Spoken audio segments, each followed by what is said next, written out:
बिस्मिल्लाहिर्रहमानिर्रहीम। अस्सलाम वालेकुम डियर स्टूडेंट्स।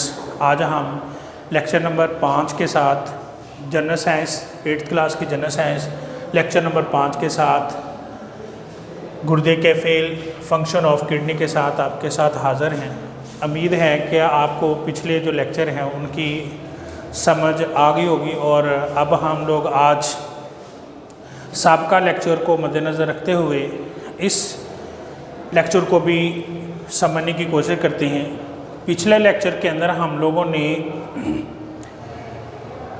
नेफ्रॉन के हवाले से पढ़ा था और नेफ्रॉन के हवाले से ये वाज़े तौर पे हम लोगों ने बयान किया था कि नेफ्रॉन के दो मेन पार्ट्स होते हैं। इनमें से एक पार्ट जो हम लोगों ने डिस्कस किया था ग्लोमेरुलस और बोमेन कैप्सूल पर मुश्तमिल था, जिसको रीनल कॉर्पस कहा जाता है। अब मेन फंक्शन जो है वो गुर्दे का जस्ट जो है वो खून में से नाइट्रोजनी मादों का खारिज करना काम है, यानी कि इसके ज़रिए से फ़िल्टर करना, सिर्फ नाइट्रोजनी मादों को खून से अलहदा करना और साफ़ खून दोबारा जो है वो जिस्म के दूसरे हिस्से यानी कि फेफड़ों तक पहुंचाना जो है वो इसका काम है। गुर्दे का बुनियादी मकसद पेशाब बनाना है। अब सवाल ये पैदा होता है कि ये कैसे काम करता है, इसका काम करने का तरीका क्या है। जैसे कि प्रीवियस लेक्चर के अंदर हम लोगों ने डिस्कस किया था कि इसके अंदर ग्लोमेरुलस जो है वो दो नालियों पर मुश्तमिल होती है, एक आर्टरीज होती है और एक वेन होती है। आर्टरीज क्या करती है कि ये इसमें से फाजल मादे जब खारिज कर दिए जाते हैं, फाजल मादों से पाक साफ जो खून है वो दोबारा दिल तक लेकर जाती है। जबकि रीनल वेन वो वाली वेन है जो जिस्म से नाइट्रोजनी मादों पर मुश्तमिल ब्लड को कलेक्ट करके बोमेन कैप्सूल तक लाती है। अब रीनल वेन का काम क्या है कि रीनल वेन का काम ये है कि नाइट्रोजनी मादों पर मुश्तमिल खून की सप्लाई करना।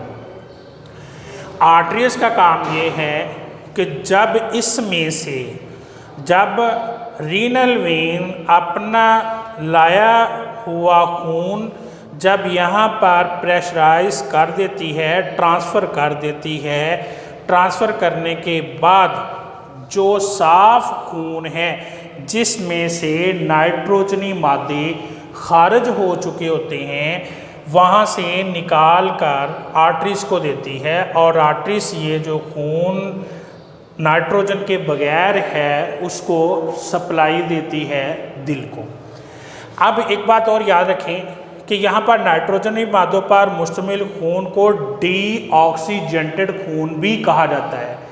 डीऑक्सीजेंटेड भी खून भी कहा जाता है और इसको ऑक्सीजेंटेड खून भी कहा जाता है। लेकिन ये दोनों टर्म जो हैं वो इस्तेमाल की जाती हैं जब हम अमले तनफ़्फ़ुस रेस्पायरेशन के अंदर हम लोग इस्तेमाल करते हैं, लेकिन यहाँ पर हम लोग सिर्फ नाइट्रोजनी मादों पर मुश्तमिल ही करेंगे। जब ये बोमेन कैप्सूल को देता है तो बोमेन कैप्सूल का ये वाला जो हिस्सा है इसके अंदर ये फ़िल्टर होता है और फ़िल्टर होने के साथ यहाँ पर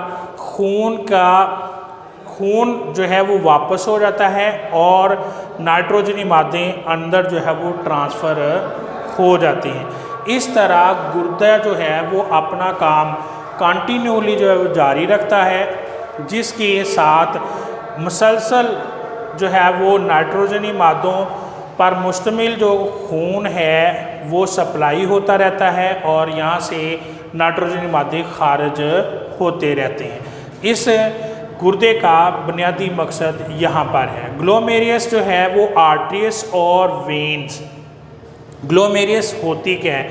ग्लोमेरुलस आर्टरीज और वेन्स का पर मुश्तमिल होता है, जहाँ पर आर्टरीज और वेन्स इतनी तकसीम दर तकसीम हो जाती हैं कि कैपिलरीज की छोटी से छोटी शाखें बन जाती हैं, गुच्छा बन जाता है जिसको ग्लोमेरुलस कहा जाता है। और यहाँ पर जो है वो ऑक्सीजेंटेड खून यानी नाइट्रोजनी मादों पर मुश्तमिल खून और जो साफ खून है वहाँ पर अलग अलग हो जाता है। ये तो था डियर स्टूडेंट गुर्दों का फेल फंक्शन ऑफ किडनी। अब अगला सवाल ये पैदा होता है कि बाज़ औक़ात ऐसे होता है कि गुर्दे प्रॉपर तौर पर अपना काम सार अंजाम नहीं देते, गुर्दे ख़राब हो जाते हैं। उसके अंदर वजह क्या बनती है? वजह ये बनती है कि बाज़ औक़ात फार्मेशन ऑफ स्टोन, गुर्दे के अंदर पत्थरी का बनना, बाज़ औक़ात पत्थरी जो है वो जिस्म के अंदर गुर्दों में बन जाती है, स्टोन बन जाती है, जिसकी वजह से जिस्म में से जब यूरन किया जाता है तो यूरन करते दौरान वहाँ पर इंसान को तकलीफ़ होती है। अब उस तकलीफ़ के दौरान जो है यूरन जो है यूरेटर में से गुज़रता है तो वहाँ पर तकलीफ़ होती है, या यूरेथर में से जब गुज़रता है तो उसे तकलीफ़ होती है। अब यहाँ पर इंसानी जिस्म में स्टोन दो किस्म की पैदा होती है। नंबर एक होती है स्मॉल स्टोन। स्मॉल स्टोन ये है कि अगर हम लोग स्मॉल स्टोन को रिमूव भी किया जा सकता है और इजीली तरीके से जो है वो रिमूव कर सकते हैं। वो किस तरह? वो इस तरह कि अगर हम लोग पानी की मिकदार ज़्यादा कर लें, अगर पानी की मिकदार ज़्यादा से ज़्यादा पी लें तो पानी के ज़रिए से किडनी में से जो छोटी साइज़ की जो स्टोन है वो रिमूव हो जाती है। लेकिन अगर कोई उससे थोड़ी सी बड़ी है, अगर उससे थोड़ी सी बड़ी है जिसको मीडियम स्टोन कहते हैं, उसको ख़त्म करने के लिए लेथोट्रॉप्सी का मेथड इस्तेमाल किया जाता है। लेथोट्रॉप्सी ये है कि इसके अंदर शवाओं के ज़रिए से जिस जगह पर किडनी के जिस हिस्से पर स्टोन मौजूद होती है वहाँ पर लेज़र्स रेस जो हैं वो डाली जाती हैं और स्टोन को छोटे छोटे हिस्सों में तोड़ दिया जाता है, छोटे छोटे टुकड़े जो है उसके बना दिए जाते हैं। जब उसके छोटे छोटे टुकड़े बना दिए जाते हैं तो उसको पानी की मिकदार ज़्यादा इस्तेमाल करने के साथ उसको आसानी के साथ रिमूव कर दिया जाता है। अगला आता है कि रीनल फेलियर। बाज़ औक़ात रीनल जो है वो ख़राब हो जाता है, यानी कि गुर्दे का ये वाला जो रीनल कार्पस वाला हिस्सा है यहाँ पर ये ख़राब हो जाता है, इसलिए इसको रीनल फेलियर कहा जाता है। इसकी तीन चार जो हैं वो वजूहात हैं। नंबर एक डायबिटीज़ का होना, हाइपरटेंशन का होना, ब्लॉक ऑफ ब्लड का होना और इसके साथ इन्फेक्शन का होना जो है वो इसमें शामिल है। डायबिटीज़ के अंदर ये होता है कि इसमें शुगर की मिकदार ज़्यादा हो जाती है। जब शुगर की मिकदार ज़्यादा हो जाती है तो इसके अंदर शुगर लेवल बढ़ने के साथ ये प्रॉपर तरीके से अपना काम सर अंजाम नहीं देते, जिस वजह से ये वाले बोमेन कैप्सूल और ग्लोमेरुलस जो है वो ख़राब होना शुरू हो जाते हैं। हाइपरटेंशन ये है कि इसके अंदर टेंशन की वजह से ब्लड प्रेशर ज़्यादा हो जाता है। ब्लड प्रेशर की रेशो ज़्यादा होने की वजह से यहाँ पर ग्लोमेरुलस यानी रीनल कार्पस अपने अच्छे तरीके से काम नहीं कर पाता। फिर आता है ब्लॉकेज ऑफ आ ब्लड। बाज़ औक़ात अगर खून जो है वो थिक हो जाए, इंसानी जिस्म का खून अगर थिक हो जाए तो उस सूरत के अंदर क्लॉट्स बन जाते हैं, या बाज़ औक़ात खून के ख़राबी की वजह से क्लॉट्स बन जाते हैं। क्लॉट्स जो हैं वो मूव अच्छे तरीके से नहीं हो पाते, जिस वजह से यहाँ पर खून जो है वो फ़िल्टर नहीं हो पाता। जब खून यहाँ पर फ़िल्टर नहीं होता तो उस सूरत के अंदर यहाँ पर ये रीनल कार्पस जो है वो ख़राब होना शुरू हो जाता है। या बाज़ औक़ात किसी एक्सीडेंट की वजह से, गहरी चोट लगने की वजह से यहाँ पर ये प्रॉब्लम क्रिएट हो जाती है। अब अगला सवाल ये पैदा होता है कि अगर ये बीमारियाँ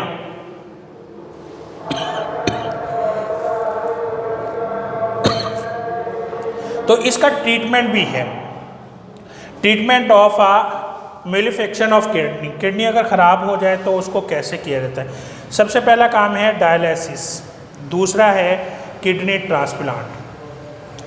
डायलिसिस ये है कि इसके अंदर अगर खुदा न खास्ता किसी की किडनी ख़राब हो जाए तो उसको पहले डायलिसिस करवाने की कोशिश की जाती है।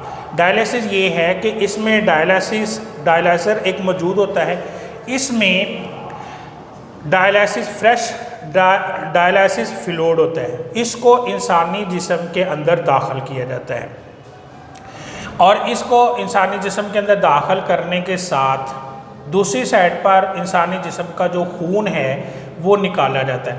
इधर से जो है वो क्लीन जो साफ़ खून है वो सप्लाई किया जाता है, उधर से जो है वो वेस्ट वाला जो मटेरियल वाला जो खून है वो बाहर निकाला जाता है, वो डायलिसिस के अंदर भेजा जाता है। यहाँ से वो फ्लूइड जो है वो बाहर निकाल लिया जाता है, इधर से जो है वो अंदर भेजा जाता है। इस तरह ये जो है वो सर्किट जो है वो चलता रहता है और जब तक पूरा खून जो है वो साफ़ नहीं होता उस वक़्त तक ये प्रोसेस चलता रहता है।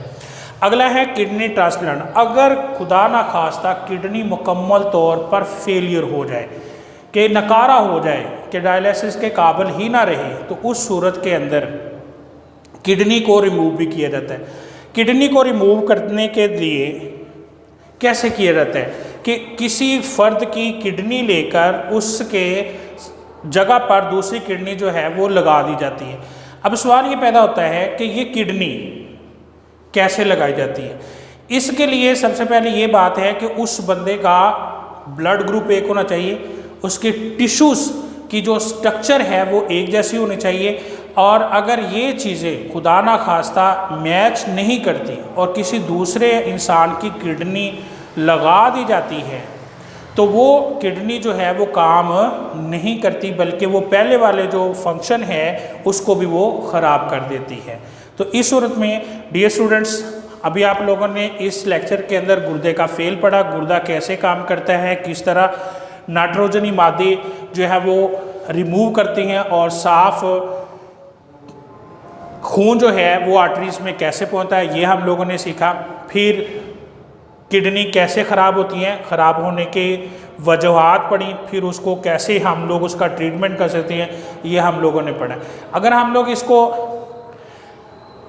हर एक को शॉर्ट क्वेश्चन की सूरत में देखें तो ये हमारे शॉर्ट क्वेश्चन भी तैयार हो जाती हैं। उम्मीद है आप लोगों को, अगर आप लोग इसके साथ एक्सरसाइज को फॉलो करें तो एक्सरसाइज के अंदर ये सारे सवाल ऑलरेडी मौजूद हैं।